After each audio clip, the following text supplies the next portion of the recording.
প্রধানমন্ত্রী নরেন্দ্র মোদী এইবার লোকসভা ইলেকশনের পরে পার্লামেন্টে ভাষণ দিয়ে বলে, আমরা অনেক অল্প বয়সী এমপি দেখতে পেয়ে এবার খুশি। ভারতীয় পরম্পরায় 18 নম্বরটা খুব গুরুত্বপূর্ণ, আর এইটা হয়েছে 18তম লোকসভা।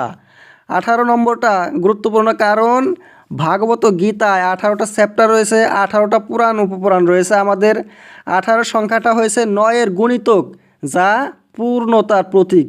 আমরা ভোট দেওয়ারও বয়সে পৌঁছাই গিয়া 18তে। প্রধানমন্ত্রীর এই ব্যবহার সেই করোনা ভাইরাসে যে থালি বাইরেছিল তার মতোই পাগলামি ছাড়া আর কিছু না। ভারতের পার্লামেন্টের সাথে 18 সংখ্যাটার কোনো সম্পর্ক নাই, যদিও বিভিন্ন জায়গায় 18 নম্বরটা গুরুত্বপূর্ণ। 9 সংখ্যাটার কথা উনি এইখানে এনেছে। কি পাগলামি, কি আজে বাজে কথা বলে, মাথার মধ্যে যা আসে। কি দরকার আছে এইগুলো কথা বলার? 18 এখন ভোটের বয়স, কিন্তু আগে তো 21 বছর ছিল ভোটের বয়স।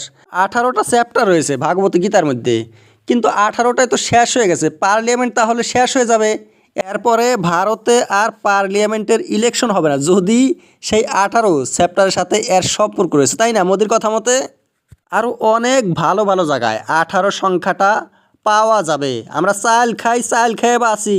54 টাকা কেজি চালের দাম, সেই 54-রে 18 দেয়া ভাগ করা যাবে। এইগুলো কথা যদি পার্লামেন্টে বলি, মানুষে পাগল ভাববে না আর কি ভাববে? করোনা ভাইরাস এসেছে, থালি বাজাও। ভাইরাসে কি সেই থালের বাজনা শুনবে? ভাইরাসের কি কান আছে? মোদির কারবার। মোদির এমপিরা মিনিস্টাররাও এইরকম পাগল। কলকাতার স্টুডিওতে টেলিভিশনে কথা বলতে গিয়ে এক নেতা বিজেপির বলে, প্রধানমন্ত্রী নরেন্দ্র মোদীর নামের আখর কয়টা যদি উল্টা পাল্টা করে লেখা হয় তাহলে হবে রেয়ার ডায়মন্ড।